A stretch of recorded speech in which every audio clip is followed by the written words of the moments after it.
Once the documents are signed, it's all ours. My stepmom whispered by my bed, not knowing I was awake. Trapped in my body, I blinked to a nurse who secretly called my late mother's lawyer. When we arrived with the police, my stepmom's face went completely pale because, "I'm glad to have you here. Follow my story until the end and comment the city you're watching from, so I can see how far my story has reached." My name is Naura Whitmore. I'm 27 years old, and for almost 4 weeks, everyone believed I was unconscious. The strange part is that waking up didn't happen all at once. There was no dramatic moment, no sudden gasp, no instant realization of where I was. At first, there were only sounds, a steady beeping somewhere nearby, footsteps in a hallway, doors opening and closing, voices that seemed very far away. Sometimes I thought I was dreaming. Other times I was certain I was awake. Then everything would fade again. The first voice I clearly recognized was my father's. "Hey, sweetheart." His voice sounded exhausted. "The doctors say you're making progress." I wanted to answer him. I wanted to tell him I could hear him, but nothing happened. My body refused to cooperate. I felt trapped somewhere between sleeping and waking. Dad kept talking anyway, about the weather, about the house, about random things that didn't really matter. Looking back, I think he just wanted to believe I could still hear him. And honestly, hearing his voice gave me comfort. It meant I wasn't alone. Over time, I started recognizing more people: doctors, nurses, hospital staff, and Diane, my stepmother. Whenever doctors came into the room, Diane sounded caring and concerned. "Has there been any change today? Is she comfortable? Please keep us updated." Nothing about it seemed unusual. In fact, I appreciated hearing her there. She had been married to my father for almost 10 years. We weren't incredibly close, but we got along. Family dinners, birthdays, holiday gatherings, normal things. I never had a reason to distrust her. As my awareness improved, I started catching pieces of conversations around me. Not enough to understand everything, just fragments. Paperwork, approval, next week. Most of it sounded boring, the kind of administrative mess that happens when someone spends weeks in a hospital. Then one afternoon, I heard a doctor talking to my father. "We're encouraged by her progress." That word stuck with me. Progress. It meant something was changing. Maybe I'd responded during an exam. Maybe my condition was improving. I didn't know. But for the first time, I felt hopeful. Later that day, Dad sat beside me again. "You really scared us." He laughed softly. Then I heard him clear his throat, like he was trying not to cry. That hit me harder than I expected. I couldn't even squeeze his hand. I couldn't tell him I was still there. A few days later, Diane came with someone I didn't recognize. A man. They stayed near the doorway talking quietly. Most of their conversation was impossible to understand. Then I heard a phrase that immediately caught my attention. Trust structure. My mother's trust. Even through the fog in my head, I remembered that. My mother, Margaret Whitmore, had built a successful real estate business before she passed away. Everything had been placed into a carefully managed trust. 6 months earlier, full control had finally transferred to me. At the time, I hadn't thought much about it. Now hearing strangers discuss it in my hospital room felt strange. The conversation ended when someone entered the hallway.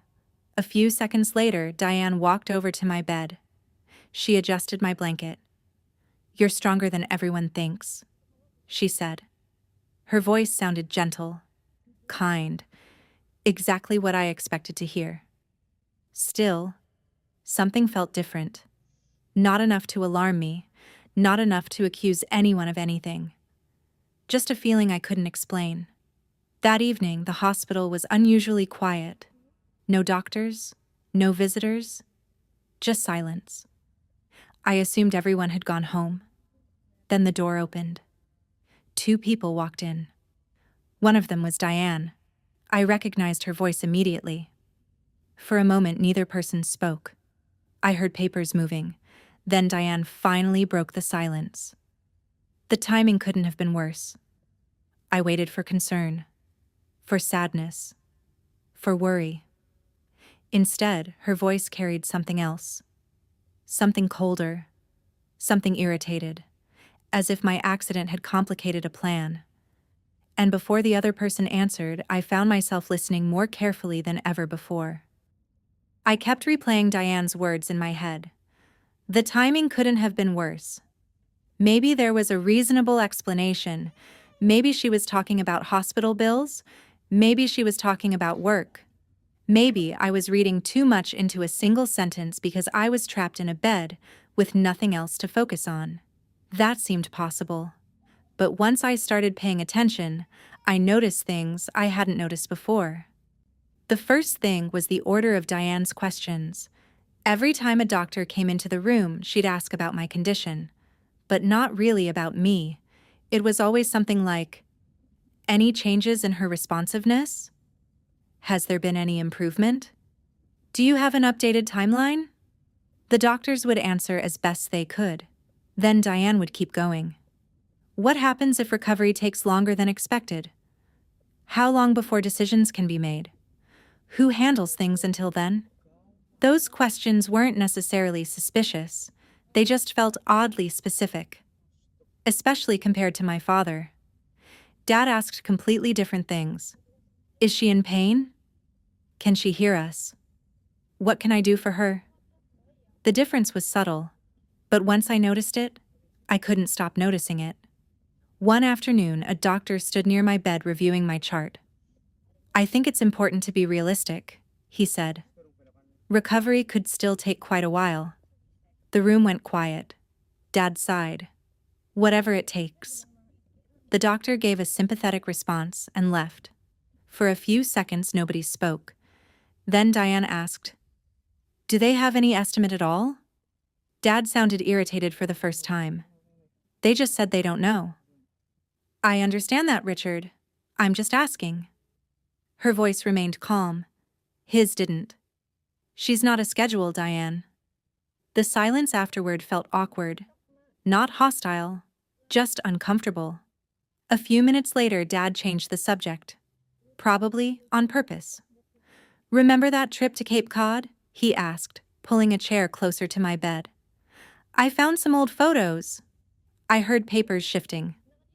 The one where Naura tried to convince everyone she could sail a boat at 14. Despite everything, I almost laughed. That memory came back instantly. I absolutely could not sail a boat. The evidence was embarrassing. Dad chuckled softly. "She nearly drove us into a dock." For the first time in days, the atmosphere felt normal, like a family remembering old stories. Then Diane interrupted. "Did you ever sign those authorization forms?" Dad paused. "What forms?" "The ones we discussed." His voice immediately lost its warmth. "We can deal with that later." "They've been waiting." "Diane. I'm just saying it should be handled."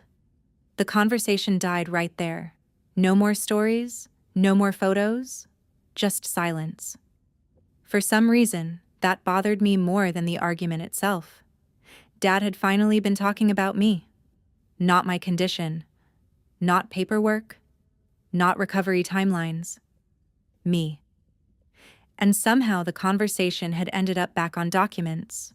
Over the following days, I started hearing that word constantly. Documents, forms, approvals, paperwork. Always in fragments. Never enough context.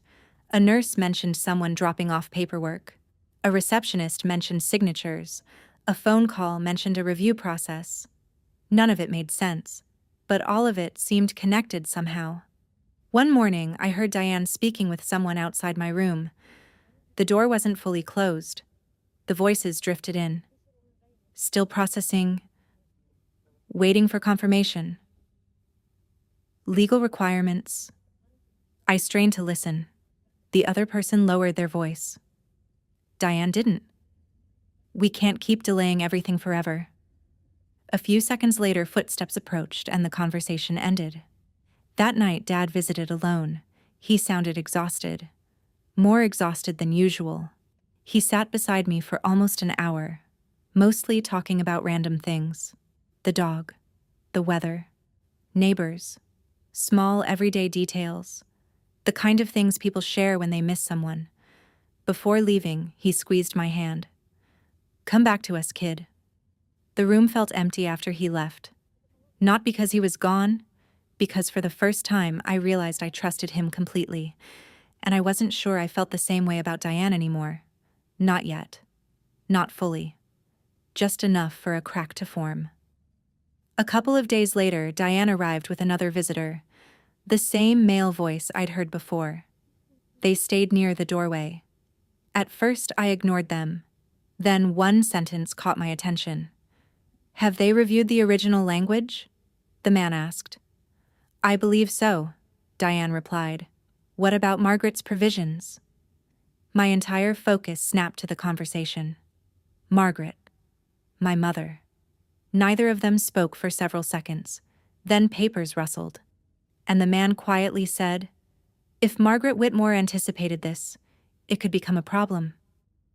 The conversation ended almost immediately after that. Papers shuffled. A chair moved. Then the two of them left the room. I was left staring into darkness with one thought repeating in my head. What exactly had my mother anticipated? For most of my life, I thought my mom worried too much. Don't get me wrong, she was brilliant. Everyone knew that. She built a real estate company from almost nothing and turned it into something worth more money than I could even comprehend when I was younger. But she planned for everything, every possibility, every risk, every worst-case scenario. When I was 16, I remember sitting through a meeting with lawyers that felt endless. At one point, I leaned over and whispered, "Do rich people actually enjoy this stuff?" My mother laughed. "No, we just enjoy not losing everything." At the time, I rolled my eyes. I thought she was being dramatic. Now, trapped in a hospital bed, I found myself replaying that memory over and over. Maybe she wasn't being dramatic at all. The strange conversations continued. Not constantly, just enough to keep bothering me. Diane seemed busier than ever. She spent more time in hallways than in my room, more time on phone calls than sitting beside my bed. And every time someone unexpected approached, the conversation stopped. That happened too many times to ignore. One afternoon, I heard her speaking quietly near the nurse's station. The voice on the other end of the call was too faint to understand. Diane wasn't. "No, that's not what I'm asking." A pause. "I know what the documents say." Another pause. "What are our options if this takes another month?" Footsteps approached. Immediately her tone changed. "Oh, thank you. Yes, we're just hoping for good news." A nurse greeted her. The call ended seconds later. That shift bothered me. It was so quick. Like flipping a switch. A few days earlier, I probably wouldn't have noticed. Now I noticed everything. Dad noticed something too. Not the phone calls, the tension. One evening, he walked into my room while Diane was scrolling through something on her tablet. "Have you eaten?" he asked her. She barely looked up. "I grabbed something earlier." "You should go home and get some sleep." "I'm fine." "You've said that for 2 weeks." For a second, they sounded like a normal married couple dealing with stress. Then Dad sat beside my bed. The atmosphere softened.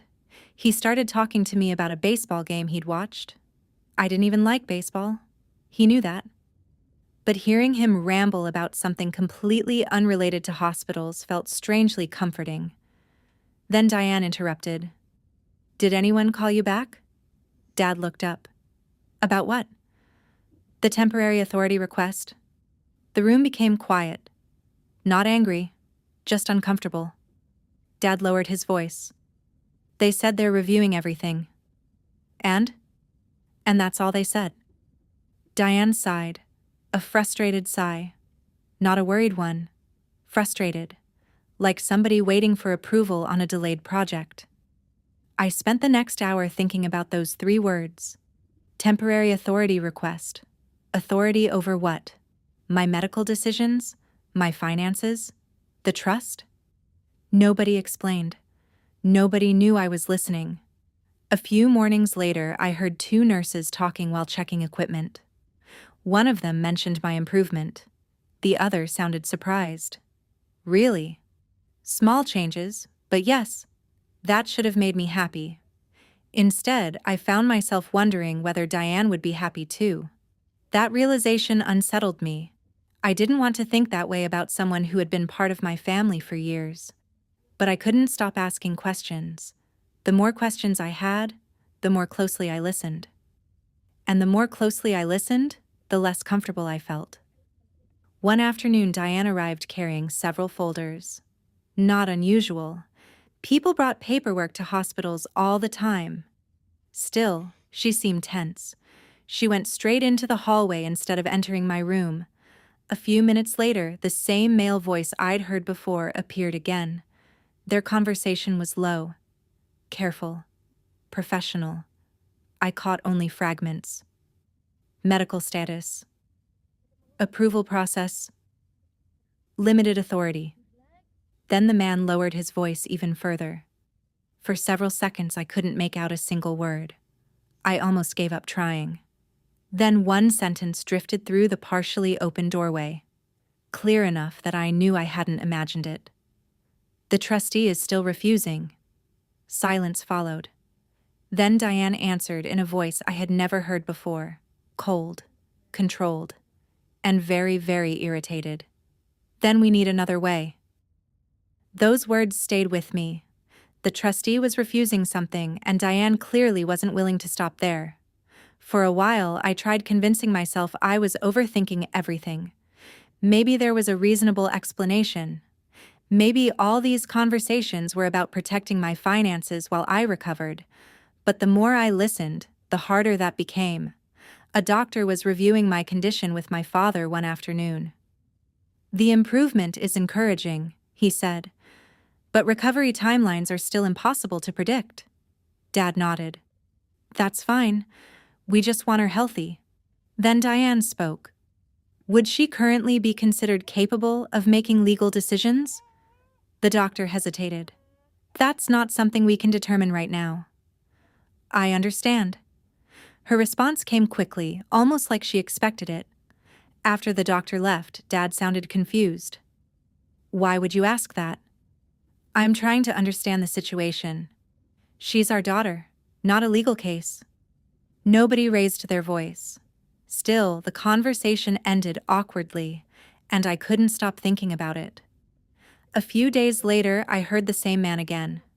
By then, I was almost certain he was some kind of attorney or consultant. This time, they were inside my room, close enough that I could hear most of what they were saying. "What's the current status?" he asked. "Still the same," Diane replied. "And the reviews?" "Ongoing." "What about approvals?" "We're waiting." The conversation sounded less like family members dealing with a medical crisis and more like people managing a project. Then the man asked something that immediately got my attention. "And if her condition improves?" A brief silence followed. Diane sighed. "We'll deal with that when it happens." "Not if." "When?" As though my recovery was creating complications. A nurse entered before they could continue. The shift in Diane's tone was instant. "Thank you for everything you're doing for her," she told the nurse warmly. The difference was impossible to ignore now. One version of Diane existed when other people were around. Another appeared during these private conversations. Dad visited later that evening carrying old family photos. For almost half an hour, things felt normal. He described vacations, birthdays, embarrassing stories from high school. At one point, he laughed. "You were convinced you could learn surfing in one afternoon." I wanted to laugh too. For a few minutes, I almost forgot the strange conversations. Then Diane walked in. Dad immediately stopped talking about memories. She immediately started talking about paperwork. The contrast was so sharp that even I noticed it. "Did anyone call back?" she asked. "Not yet," Dad replied. "They can't keep delaying this. They said they're reviewing it." "Reviewing what exactly?" "I don't know." Neither sounded happy. The conversation ended there. A little later, Diane stepped into the hallway to take a phone call. The door didn't close completely. I heard the same man's voice through the opening. Only fragments reached me. "Timeline. Medical status. Approval." Then one sentence came through clearly. Clear enough that I knew I hadn't imagined it. "If she stays like this a little longer, everything becomes easier." My chest tightened. I waited for Diane to object, to sound offended, to remind him they were talking about a real person. Instead, after a few seconds of silence, she quietly answered, "I know." For a long time, those two words were all I could think about. Not because they were dramatic, because they weren't. Diane had said them calmly, like the conversation they were having was completely normal, like my condition was a scheduling issue, a delay, an obstacle. I wanted to be angry. Instead, I mostly felt trapped. Every day I heard more. Every day I understood a little more. And every day I became more aware of how helpless I was. Nobody knew I was listening. Nobody knew I was awake. At least, that's what I thought. Then Emma started paying attention. Emma was one of the nurses who rotated through my floor. I recognized her voice because she talked more than most people. Not in an annoying way, just naturally. She narrated parts of her day while checking equipment. "Okay, let's see what kind of mood these machines are in today." Or, "If this coffee gets any worse, I'm filing a complaint." Small things. Normal things. The kind of conversation people have when they don't expect an answer. Oddly enough, I looked forward to hearing her. One afternoon she was adjusting something near my bed. "I know everyone keeps talking at you," she said. "But if you're in there, I hope somebody's saying something interesting." I almost laughed. It was probably the funniest thing I'd heard in weeks. Emma paused. "Huh." For a second, I thought she'd noticed something, but then she continued working. The moment passed. A few days later, she was back. This time, she was talking about her younger brother. Apparently, he'd locked his keys inside his car twice in the same week. At some point, it stops being bad luck and becomes a personality trait. I wanted to laugh again. And that's when something strange happened. Emma went quiet. Not for long. Just long enough for me to notice. "Did you react to that?" Her voice sounded uncertain. I couldn't answer. Couldn't move. Couldn't do anything. Eventually she left, but the next time she came in, she paid much closer attention. I could feel it. The way people can tell when someone is watching them. Emma started testing little things. Nothing official, nothing dramatic, just observations. She'd say my name unexpectedly. Then wait. She'd speak from different parts of the room. Then wait again. Sometimes she'd lightly touch my hand while talking, as if she were looking for a pattern. At first she seemed unconvinced, probably assuming she was seeing reflexes. The doctors talked about reflexes all the time, but Emma kept checking. And little by little, I sensed her uncertainty changing. One evening, she entered the room while Diane was visiting. The difference in atmosphere was immediate. Diane was discussing another phone call, another document, another update. Emma listened politely while checking my vitals. Then Diane left. The door closed. Silence. A few seconds later, Emma sighed. "Your room is exhausting sometimes." That almost made me smile. Almost. She lowered her voice. "I probably shouldn't say that." Then she laughed softly and continued working. It was such a normal interaction, such a human interaction. And I realized how much I'd missed that. Most people talked about me. Emma talked to me. There was a difference.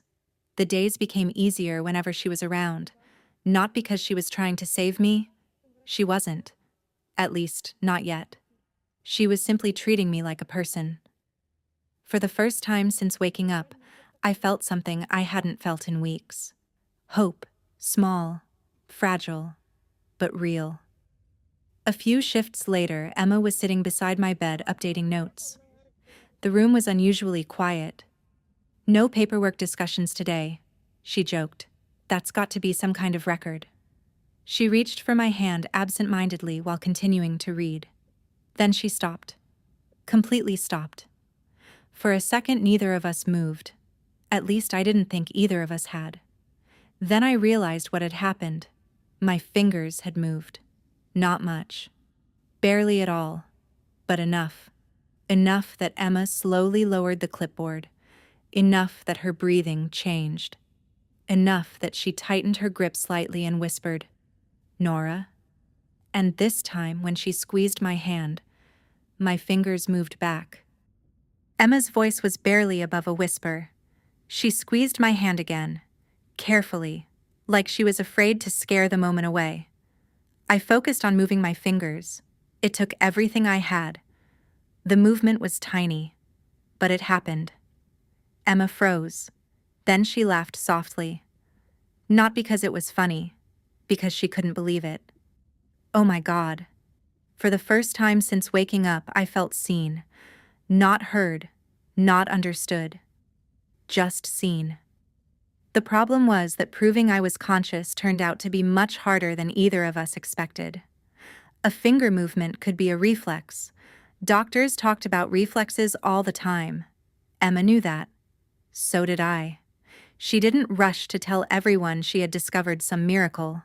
Instead, she started paying closer attention, every chance she got.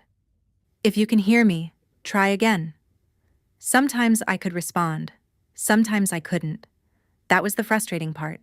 1 hour I felt strong enough to move a finger. The next hour it felt impossible.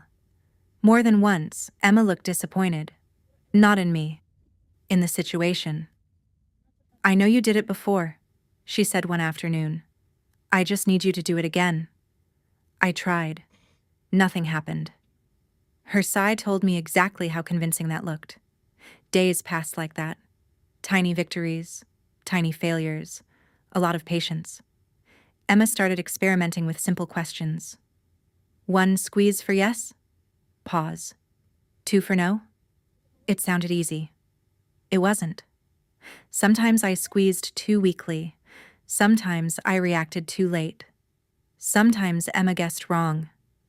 Once she spent 5 minutes convinced I was trying to say my favorite food was pizza.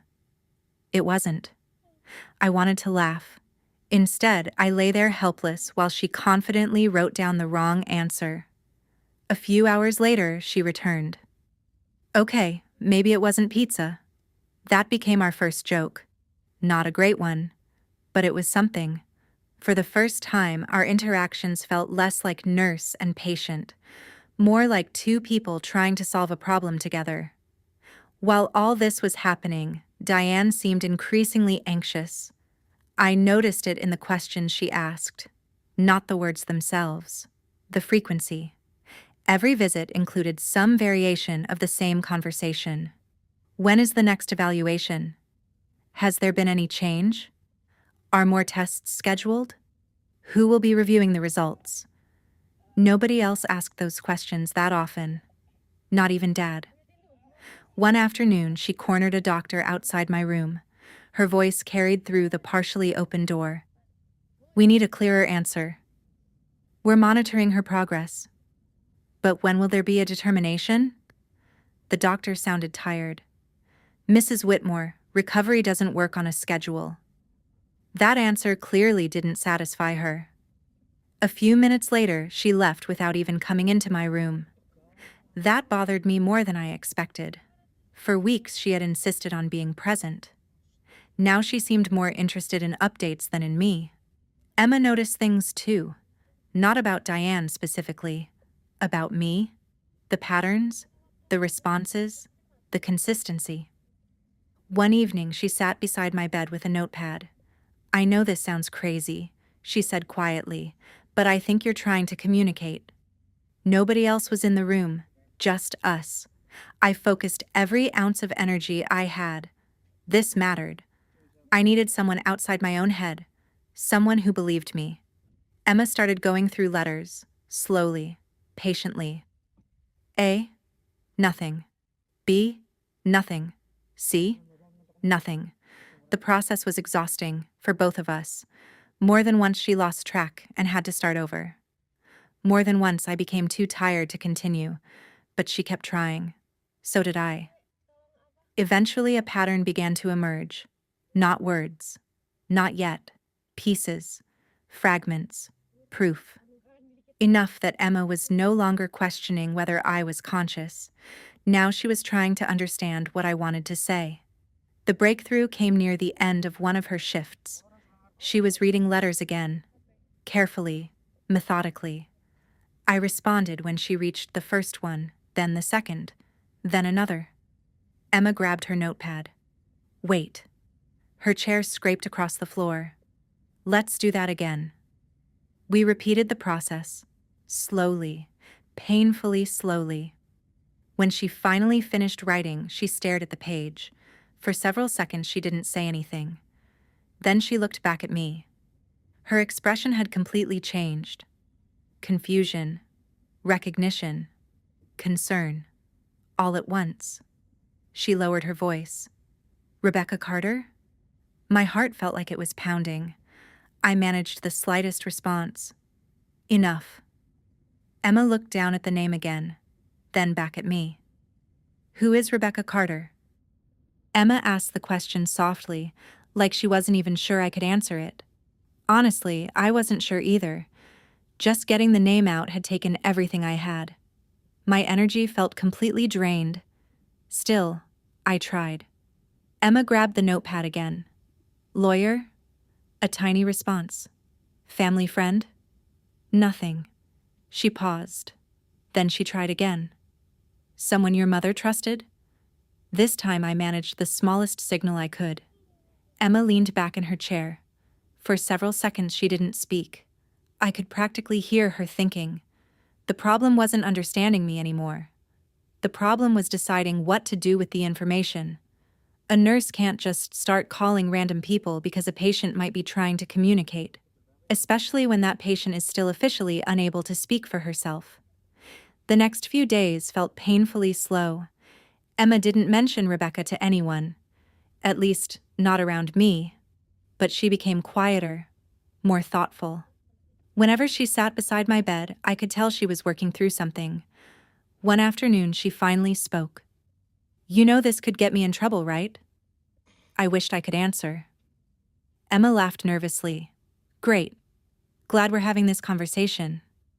That became another one of our strange little jokes, the kind built entirely around the fact that only one of us could actually talk. Meanwhile, Diane seemed increasingly restless. Her visits were shorter now, more focused, less personal. Almost every conversation involved updates, evaluations, reviews, appointments, timelines. One morning she arrived while a physician was finishing an assessment. When will there be a determination? She asked. The doctor sounded patient but tired. We'll evaluate as information becomes available. We've been hearing that for weeks. Because that's the answer. The room went quiet. Diane didn't argue, but she didn't sound happy either. As soon as the doctor left, she made 2 phone calls from the hallway. Neither lasted very long. Both sounded urgent. A few hours later, Emma came into my room. She closed the door. Not all the way. Just enough. Then she pulled a chair closer. I looked her up. My heart started racing. Rebecca. Emma exhaled. Rebecca Carter, estate attorney. She paused. You really wanted me to find her. A tiny response escaped me. Enough. Emma nodded slowly. I figured. For the next several days, nothing happened, at least on the surface. Emma continued working. Diane continued making calls. Dad continued visiting and talking about ordinary things. Baseball. Neighbors. Family stories. He still sounded like the same father I'd always known, and somehow that made everything more confusing. Then one evening, Emma entered my room looking unusually nervous. She checked the hallway twice before speaking. I contacted her. For a second I thought I imagined it. Then Emma repeated herself. I contacted Rebecca Carter. Relief hit me so hard I nearly cried. Emma looked relieved too, and terrified. She asked a lot of questions. A small laugh escaped her. Honestly, she sounded like a lawyer within 10 seconds. A couple of days later, I heard an unfamiliar woman enter the room. Confident footsteps, professional voice, not rushed, not emotional, controlled. Ms. Whitmore? Rebecca Carter. For a moment, she sounded skeptical, like someone trying very hard not to jump to conclusions. Emma explained what she'd observed, the responses, the communication attempts, the name, everything. Rebecca listened. Then she moved closer. Naura. I focused. Every bit of attention I had. Can you hear me? A response. Small, but clear. Silence followed. Longer than I expected. When Rebecca spoke again, her tone had changed completely. The skepticism was gone. Something else had replaced it. Concern. Focus. Urgency.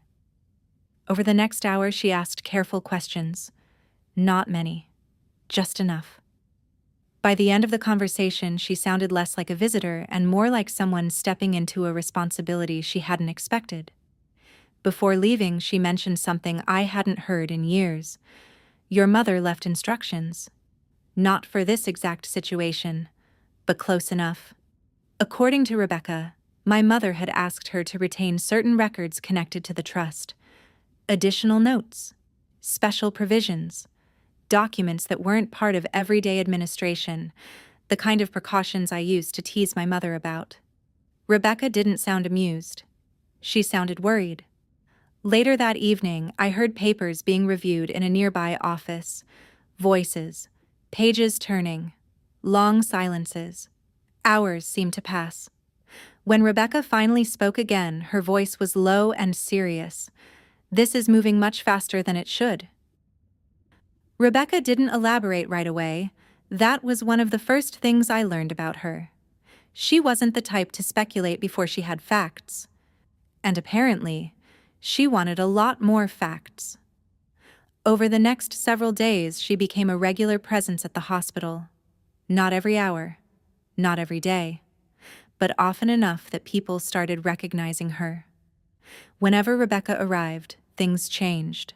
Phone calls happened, meetings happened, documents appeared, questions got asked. The atmosphere felt different, more serious, more focused. Emma noticed it too. One afternoon she quietly joked, "Your lawyer friend makes everybody nervous." I couldn't exactly laugh, but if I could have, I would have, because she wasn't wrong. Rebecca spent hours reviewing records, not medical records, trust records, authorization requests, approval filings, anything connected to my mother's estate. Every time she left, she carried another folder. Every time she returned, she seemed more concerned. One evening, she sat beside my bed with a stack of papers. She wasn't talking to me directly, more thinking out loud. The dates don't match. A few pages turned. This shouldn't have been submitted yet. Another page. And this was denied. Denied. That word got my attention. Rebecca continued reading. Apparently, several requests had already been made to gain temporary authority over parts of my financial affairs. Not ownership, not officially, but control. The trust's independent trustee had rejected multiple requests because certain requirements hadn't been met. Requirements my mother had built into the system years ago. For the first time, I felt grateful for every rule I used to complain about. Rebecca seemed to feel the same way. At one point, she muttered, "Margaret really thought of everything." I remembered being 17 and teasing my mom after one of her endless meetings with attorneys. "You know, most people don't plan for every disaster scenario." She had smiled. No. Most people wait until it's too late. At the time, I thought she was paranoid. Now, I wasn't so sure. As Rebecca dug deeper, another thing started bothering me. My father. At first, I couldn't explain why. Dad still visited, still talked to me, still brought pieces of normal life into the room. Nothing about that changed. But his behavior around Rebecca definitely did. The first time they crossed paths, he seemed surprised. The second time, uncomfortable. By the third or fourth visit, he looked genuinely nervous. I heard it in his voice, saw it in the way conversations suddenly became shorter. One afternoon, Rebecca stopped by while Dad was sitting beside me. The mood changed immediately. "Richard," Rebecca said politely. "Rebecca." Neither sounded happy to see the other, not angry, just tense. She asked a few routine questions. Dad answered, briefly, too briefly. The conversation lasted less than 2 minutes. The moment Rebecca left, Dad stood up and started pacing. I had never known him to pace. Not once. He eventually sat back down, then stood up again, then checked his phone, then checked it again. Something was bothering him. The realization hurt more than I expected. For weeks, all my suspicion had been focused on Diane. She had given me plenty of reasons, but now another question kept appearing. How much did Dad know? I didn't want to ask it. I didn't want the answer. Yet the question refused to leave. A couple of days later, Rebecca arrived carrying a thick folder. She looked tired. Not physically, mentally. Like someone who had spent hours fitting together pieces of a puzzle. She disappeared into a consultation room with several documents. The door remained partially open.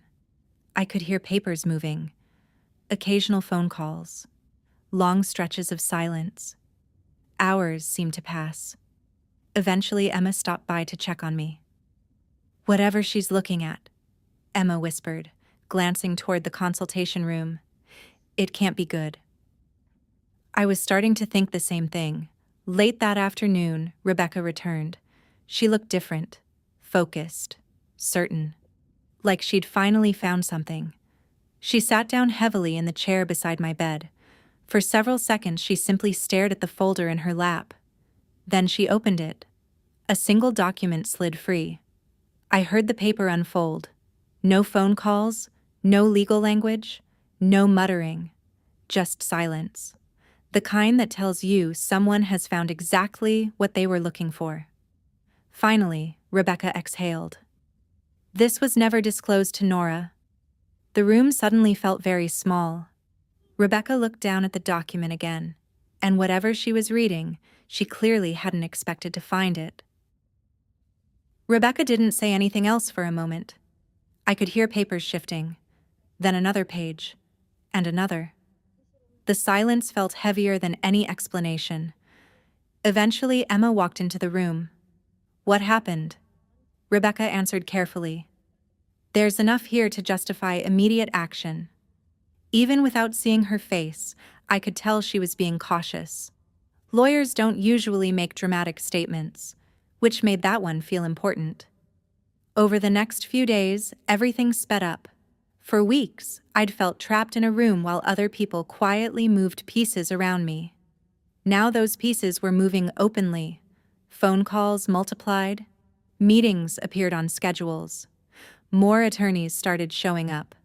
The trustee Rebecca had been speaking with became involved directly. Documents were reviewed again, then reviewed again, and then reviewed by someone else. One afternoon, Rebecca sat beside my bed and spoke quietly to Emma. "We've filed for an emergency freeze." Emma looked confused. "On everything?" "On any transactions connected to the trust until the situation is clarified." For the first time in weeks, I felt a sense of relief. Maybe this was finally stopping. Maybe. The problem was that not everyone agreed. Apparently, freezing everything wasn't as simple as filing paperwork and waiting for approval. There were objections, questions, arguments. Some people believed there was enough evidence to pause the process immediately. others didn't. According to them, my medical condition remained uncertain. Officially, I was still a patient recovering from a severe accident. Officially, I wasn't yet capable of speaking for myself. And that uncertainty changed everything. One evening, Rebecca explained part of it while reviewing notes. The trust protects her. A page turned. But protections only work when people agree on the facts. Emma sat quietly listening. So what's the argument? Rebecca sighed. The argument is whether Naura is capable of participating in decisions. That answer bothered me, because I was right there, listening, understanding, trying every day to communicate.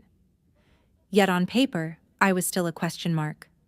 The following week brought something I hadn't heard before, an actual confrontation. Not shouting, not a dramatic scene, just open hostility. Diane arrived while Rebecca was already in the room. The atmosphere changed immediately. "You're here again," Diane said. Rebecca remained calm. "Yes. I thought this matter was already being handled." "It is." The conversation should have ended there. It didn't. Diane crossed her arms. "You're creating unnecessary complications." Rebecca didn't raise her voice. "If protecting Naura's interests creates complications, that's not really my concern." Silence. Cold silence. Even Emma stopped moving. For several seconds, nobody spoke. Then Diane laughed. Not because anything was funny, the kind of laugh people use when they're angry. "I think you're making assumptions." "I prefer documentation to assumptions." That one landed. I could feel it. Diane left shortly afterward. The door closed harder than necessary. For the first time, nobody was pretending anymore. The conflict was out in the open. And strangely, that made me feel better. At least now everyone knew where they stood.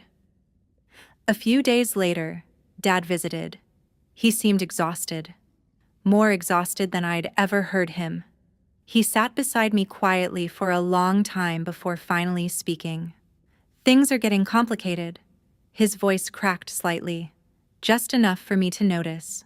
For a moment, he sounded less like someone hiding something and more like someone overwhelmed by everything happening around him.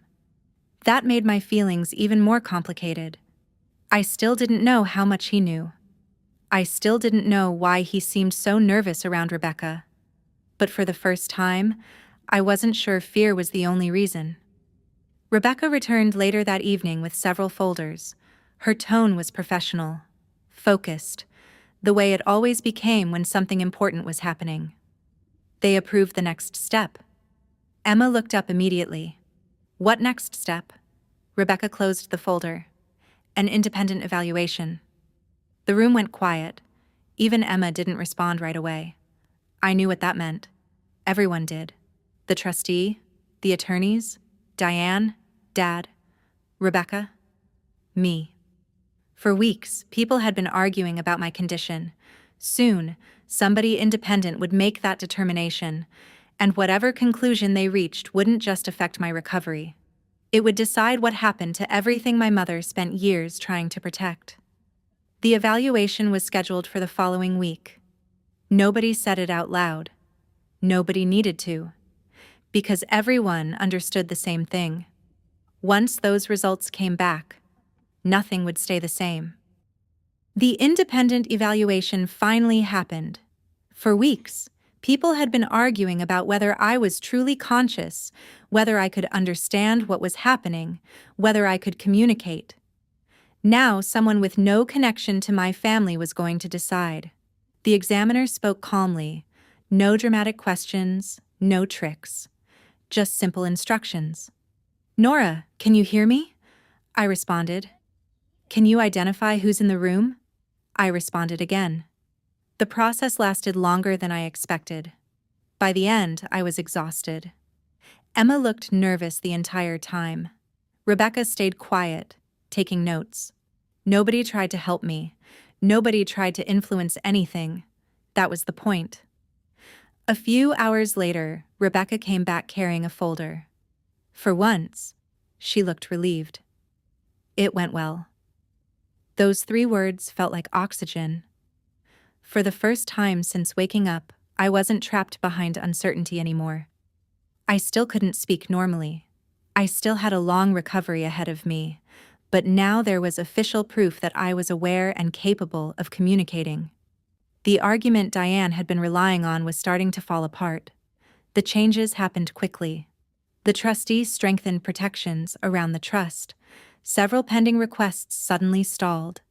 Conversations that had seemed urgent only days earlier became much more cautious. Even Diane sounded different, less confident, more defensive. One afternoon she arrived while Rebecca was reviewing documents. The tension between them was obvious. "This doesn't settle everything," Diane said. Rebecca didn't even look up.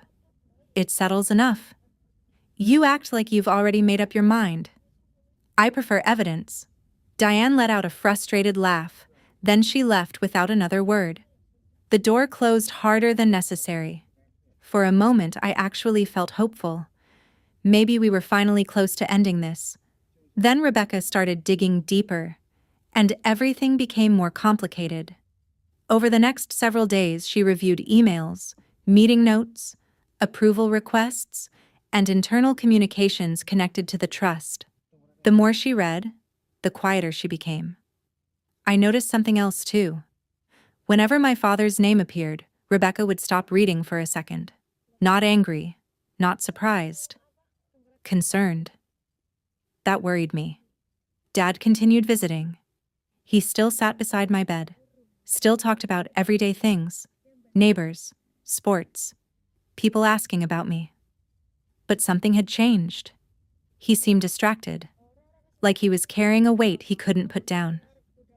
One evening, he sat quietly for several minutes before speaking. I never thought things would get this complicated. His voice sounded tired, genuinely tired. I wanted to ask him what he meant. I wanted to ask what he knew. Instead, I lay there listening. He rubbed his hands together nervously, a habit I'd seen my entire life. Then he stood up. "I'll come back tomorrow." The room felt strangely empty after he left. Later that evening, Rebecca arrived carrying another stack of files. Emma was organizing supplies nearby. "Any progress?" Emma asked. Rebecca hesitated. Then she nodded slowly. "Yes." Not a happy yes, the kind that comes with bad news. She sat down and opened a folder. "I don't think Richard planned any of this." A small pause followed. But he knew more than he admitted. The words hit harder than I expected. For weeks, I'd been focused on Diane. Every suspicious conversation, every document, every deadline. Now I had to face something else. Dad hadn't been completely in the dark. Maybe he hadn't created the problem. Maybe he hadn't pushed for it, but he hadn't stopped it either. That realization hurt more than Diane's betrayal, because I expected better from him. Rebecca continued reviewing documents long after Emma's shift should have ended. Page after page, email after email. The room remained quiet. Then suddenly she stopped. Completely. No page turning. No notes. Nothing. Emma looked up. "What happened?" Rebecca didn't answer immediately. I heard papers being separated into a new stack. Then another. Then another. Finally, she spoke. "These weren't disclosed." Emma frowned. "What weren't?" Rebecca stared at the pages for several seconds. "The court never received these emails." The room fell silent. Whatever she had just found was important. Important enough that she immediately reached for her phone and started dialing a number. The emergency hearing felt like the moment everything finally caught up with itself. For weeks, people had been making claims, making assumptions, submitting requests, explaining things away. Now all of it had to survive scrutiny. The room wasn't dramatic the way television makes courtrooms look.